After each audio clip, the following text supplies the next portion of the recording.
Two workers have died in a massive oil refinery fire just across the border near Toledo. Fire broke out last night at BP's Husky Refinery in the town of Oregon, which is along Lake Erie. About that and fire at the BP-Husky Refinery on Cedar Point Road. At approximately 6:09 p.m., naphtha, a flammable hydrocarbon mixture, began to fill a fuel gas mix drum. Plant workers were trying to correct rising liquid levels in the fuel gas drum mix.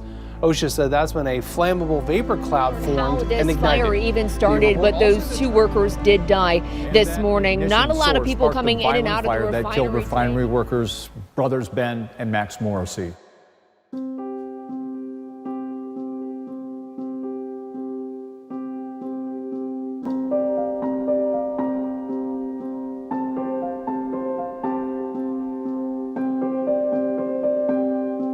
I was actually in the middle of booking a trip to Disney World because we were taking the boys to Disney for Christmas that year. And my phone rang. I then heard screaming, and then it was Tom, Max's coworker, calling.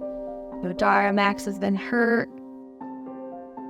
We drove in front of BP, and we sat there and waited, and I watched the emergency vehicles leave.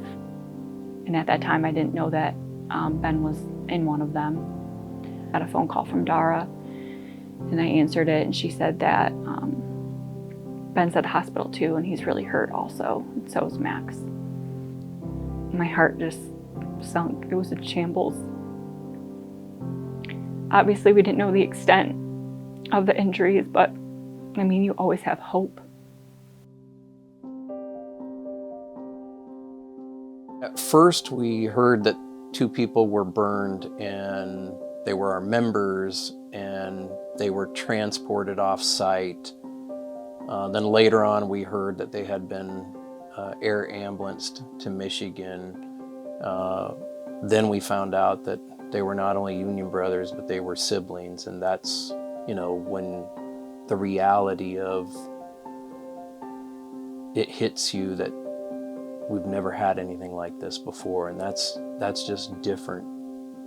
I've been involved in triple fatalities and things, but never where one single event would take two members of the same family within our family of the union, but as siblings, and you just wasn't prepared for that. When we received a call about the brothers, finding out they were brothers, that they both had passed, it was very gut-wrenching. It was, at that point, it was what do we have control over? What can we do? The only thing we could concern ourselves with was making sure this doesn't happen again, and what can we do for the families, and how can we be there to support them? So crazy. We actually met at Max and Dara's wedding in Mexico. Once we left Mexico, I gave him my phone number. I said bye, and I said, I guess I'll see you when I see you. And he said, oh, I'll definitely see you again. I was like, okay, sounds good. And we got back from our flights, and he called me and asked me if I made it home safe, and I was like, yeah, we made it home safe. And he called me every single day up until that last day, every day. So he was all or nothing. Mm-hmm. Yeah, so Max's dream was to be a business owner, an entrepreneur, but obviously something fun. There was an ice cream shop right near our house that the woman retired, and they closed, and the space was for rent, and I made the mistake of telling Max that this place was for rent. We opened May 14th of 2022, and I have never seen Max happier in my life. Like, that day was like his dreams had come true. So we have pizza and ice cream, and it's called Red Eye Pie and Frozen Fantasties. And yeah, Max just liked to have fun, but he really wanted to get out of the refinery. He wanted to be his own boss. He wanted to have something of his own to pass on to our kids. The local union was just outstanding in building solidarity with the community. And that's because they've been active with the community before, of always being on the giving end. And now they found themselves on the receiving end. It was the Ben and Max Morrissey night at Culver's Burgers and Custards restaurant. And part of the proceeds was to benefit the family. There's a 4-lane highway, 2 lanes in one direction, 2 in the opposite direction.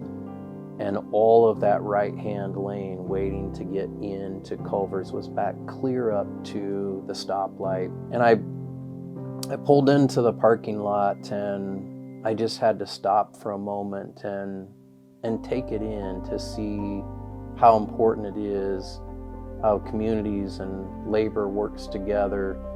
It just really filled up your heart to see what was going on. Nearly a month since the BP oil refinery took the lives of brothers Ben and Max Morrissey. The Oregon and Toledo communities pitched in to help their families as they grieve, especially the United Steelworkers Union, setting up funds, selling raffle tickets, and now T-shirts.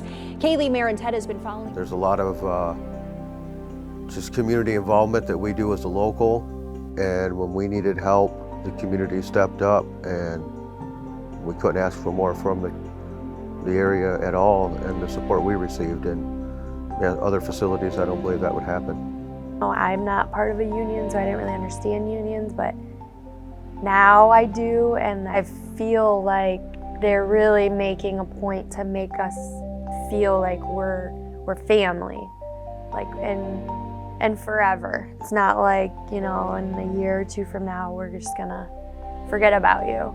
It kind of still makes me feel connected to Max in a little way too.